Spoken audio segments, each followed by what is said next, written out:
Have you ever felt it? That subtle, almost electric jolt when you post something online. The waiting game begins. The refresh of the page, watching for the likes, the comments, the shares to roll in. Each notification is a tiny hit of validation. A small voice telling you, you're seen, you're liked, you belong. And when it's quiet, when the response isn't what you hoped for, what does that feel like? A little hollow? A quiet sting of rejection? This experience isn't just limited to social media. It's a mirror reflecting a deeply human condition. It's the feeling of replaying a conversation in your head, wondering if you said the right thing. It's changing your opinion, just a little, to match the energy of the room.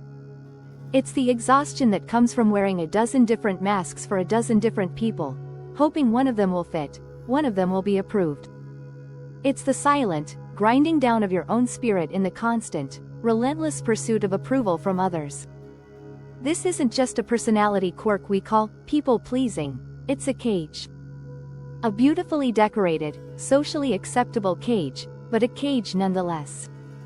And so many of us are living inside it without even realizing the bars are there. Why are we wired this way? From a survival standpoint, it makes perfect sense. For our ancestors, being accepted by the tribe wasn't just a matter of social comfort, it was a matter of life and death. Rejection from the group meant isolation, vulnerability, and a much lower chance of survival. So our brains developed a powerful, primal need to fit in, to be approved of, to secure our place in the community. That ancient programming is still running in our minds today. But the world has changed. Our tribe is no longer a small, close-knit village. It's a global network of billions of people. It's our family, our friends, our boss, our colleagues, and a sea of strangers on the internet. And the pressure to win their approval has never been louder. We are constantly being measured, rated, and ranked. This creates a state of chronic, low-grade anxiety. We become human weather vanes, spinning and turning with every gust of public opinion, every shifting expectation, every potential critic. We lose our true north. We start making decisions not based on our values, our wisdom, or our inner voice, but on a frantic calculation. What will they think? And that, right there, is the heart of the prison. The moment our self-worth becomes a democracy, where everyone else gets a vote, we have lost the election for our own soul. But what if there was a way out? What if there was a key to unlock this cage and walk into a kind of freedom you may have never thought possible? 2,000 years ago, a man named Paul, writing a letter to a group of early Christians in a region called Galatia, asked a question that cuts through all the noise of our modern world. It's a question so sharp and so profound, it can reorient your entire life.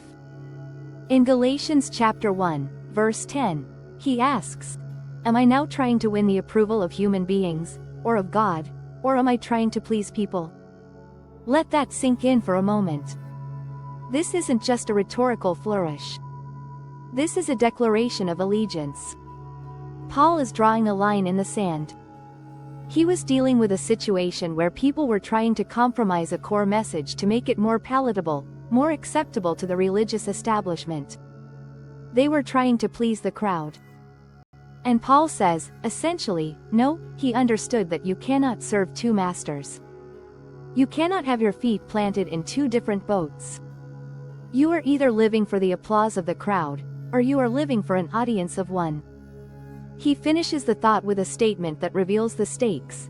If I were still trying to please people, I would not be a servant of Christ. In other words, the pursuit of human approval and a genuine, deep-rooted faith are mutually exclusive.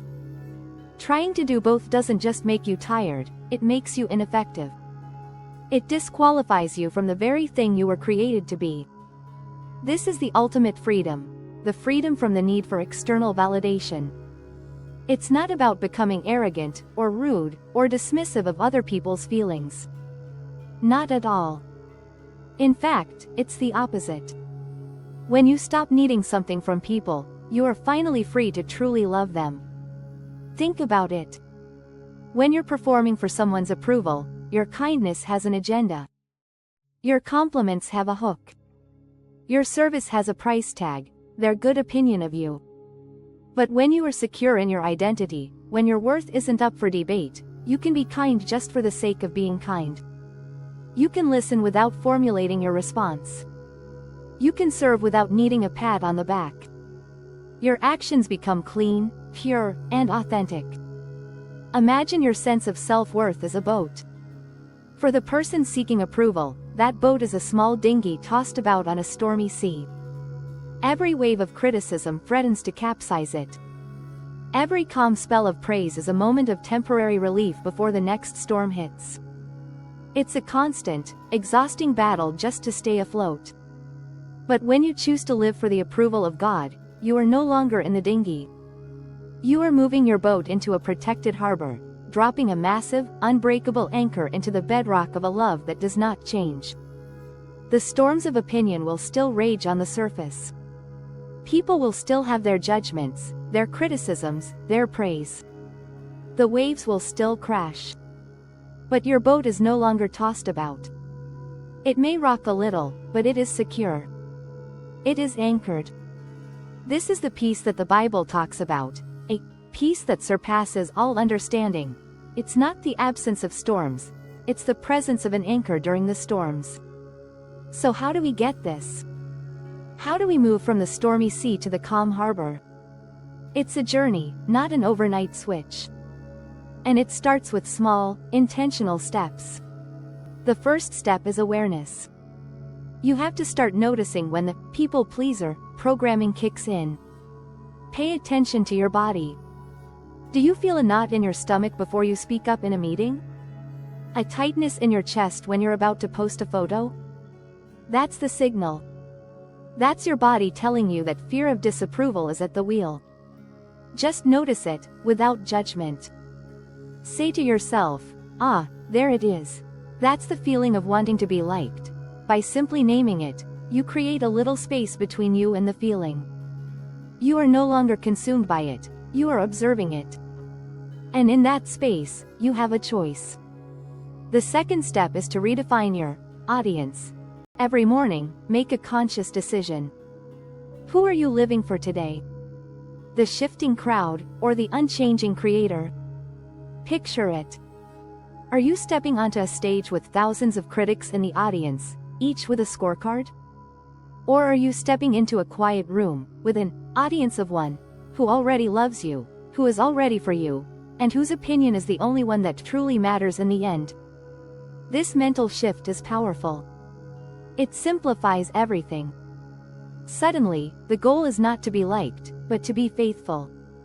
The goal is not to be popular, but to have integrity. The goal is not to be praised, but to love well. The third step is to practice the gentle no. People pleasers have an allergic reaction to the word no. It feels like we are letting someone down, that we are risking their disapproval. But a boundary is not a wall that pushes people away. A boundary is a fence that protects the garden of your own well-being. It's you saying, "I love you, but I cannot sacrifice my own peace, my own health, or my own integrity to make you happy." Learning to say no respectfully is a practical outworking of living for God's approval. It's choosing long-term faithfulness over short-term comfort. Start small. Say no to a minor request you don't have the capacity for. "I'm so sorry, I can't take that on right now." You don't need to provide a 20-page explanation. It will feel uncomfortable at first. But each time you do it, you are strengthening a new muscle. You are teaching your own heart that it is safe to have limits. And ironically, people often respect you more when you have healthy boundaries, not less.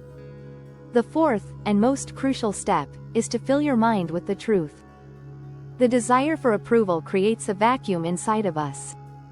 If we don't fill that vacuum with truth, the world will rush in to fill it with lies. The lie is, your worth is based on your performance, your appearance, your success. The truth, from the perspective of faith, is this: your worth is inherent and was sealed before you ever did a single thing to earn it. This means immersing yourself in what God says about you. When you feel worthless, the truth says you are a masterpiece. When you feel rejected, the truth says you are chosen and adopted. When you feel like a failure, the truth says your identity is not in your accomplishments, but in His grace. This is a daily battle. It's the battle for your mind. You have to intentionally replace the world's narrative with a truer, better narrative. This is the journey out of the cage. It's a process of unlearning. Unlearning the need to perform. Unlearning the fear of being misunderstood. Unlearning the habit of measuring your worth by the flickering screen of a phone or the fleeting opinions of others. And in its place, you learn a new rhythm. A rhythm of peace. A rhythm of authenticity. A rhythm of quiet confidence that isn't loud or arrogant, but deep and steady, like the anchor holding you fast. Think of the incredible creative energy that is freed up when you are no longer spending it all on managing other people's perceptions of you. What could you build? What could you create? Who could you become? What bold prayer would you pray if you weren't afraid of what others would think? What act of kindness would you do if you didn't need any credit for it?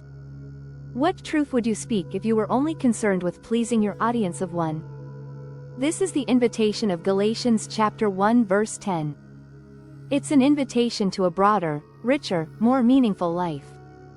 It's an invitation to come out of the noisy, crowded room of critics and into the quiet, loving presence of your Creator. The world will always demand that you perform for its approval. It will always have a new hoop for you to jump through. But you can choose to decline the invitation. You can choose to step off the stage.